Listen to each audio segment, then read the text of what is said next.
Hello friends. स्वागत है आपका मेरे यूट्यूब चैनल पर। मेरा नाम हर्षित है और आज के इस वीडियो में हम बात करेंगे about the top 3 mid cap mutual funds for the year 2024। तो सबसे पहले तो हम ये बात कर लेते हैं कि मिड कैप म्यूचुअल फंड्स क्या होते हैं।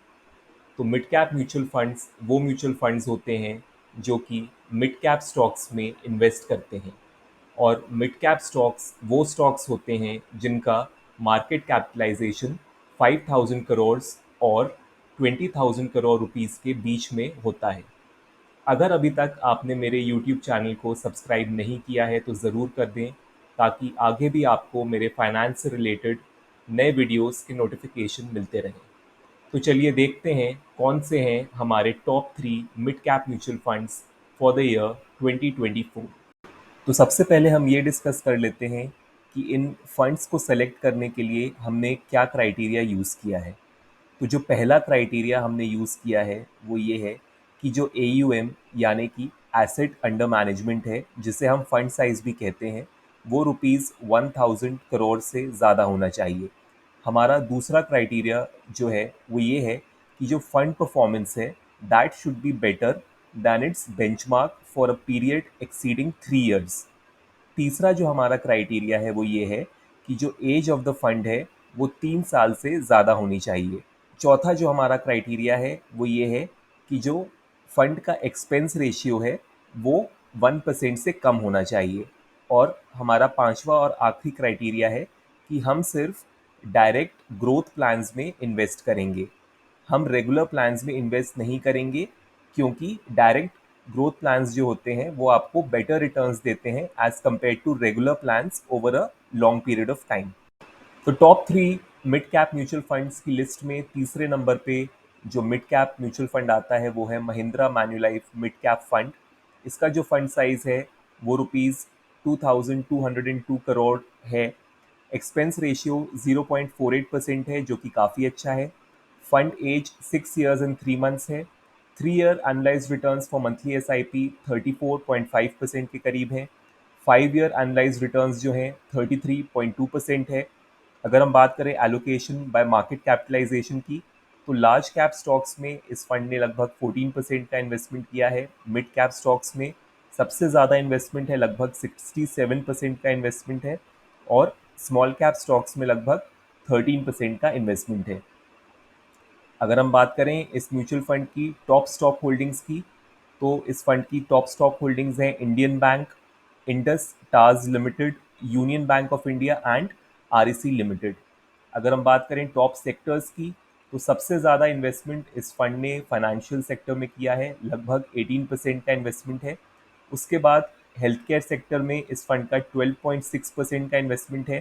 कैपिटल गुड्स सेक्टर में लगभग 11% का इन्वेस्टमेंट है और मेटल्स एंड माइनिंग सेक्टर में भी 8% का इन्वेस्टमेंट है। इसके बाद लिस्ट में दूसरे नंबर पे जो मिड कैप फंड आता है वो है Motilal Oswal mid cap fund. इसका जो फंड साइज है वो ₹8,987 करोड़ है। एक्सपेंस रेशियो 0.63% है, जो कि अगेन काफ़ी अच्छा है। फंड एज जो है 10 years and 2 months है। 3 years एनालाइज रिटर्न्स हैं 38.67%, जो कि बहुत ही अच्छे रिटर्न्स हैं।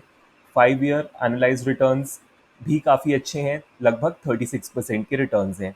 अगर हम बात करें एलोकेशन बाय मार्केट कैपिटलाइजेशन की, तो सबसे ज़्यादा इस फंड ने मिड कैप स्टॉक्स में किया है। क्योंकि ये मिड कैप फंड है तो ऑब्वियसली मिड कैप स्टॉक्स में सबसे ज़्यादा एलोकेशन है इस फंड का 72% का। उसके बाद लार्ज कैप स्टॉक्स में लगभग 20% का एलोकेशन है।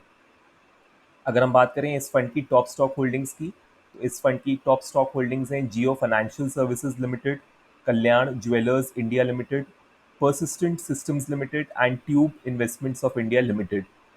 नेक्स्ट हम बात कर लेते हैं इस फंड के टॉप सेक्टर्स की। तो सबसे ज़्यादा इन्वेस्टमेंट इस फंड ने टेक्नोलॉजी सेक्टर में किया है, लगभग 18% का। उसके बाद ऑटोमोबाइल सेक्टर में 12.8% का इन्वेस्टमेंट है। कंज्यूमर डिस्क्रिशनरी सेक्टर में 12.5% का इन्वेस्टमेंट है और फाइनेंशियल सेक्टर में 12.2% का इन्वेस्टमेंट है। लिस्ट में पहले नंबर पे आता है क्वांट का मिड कैप फंड। इसका फंड साइज जो है 5,873 करोड़ रुपीज़ है। एक्सपेंस रेशियो जो है 0.7% है, जो कि काफ़ी अच्छा है। फंड एज जो है 11 ईयर्स एंड 3 मंथ्स है। 3 year analyse returns for monthly SIP बहुत ही अच्छे हैं, लगभग 40% के रिटर्न्स दिए हैं इस फंड ने ओवर द लास्ट 3 ईयर्स।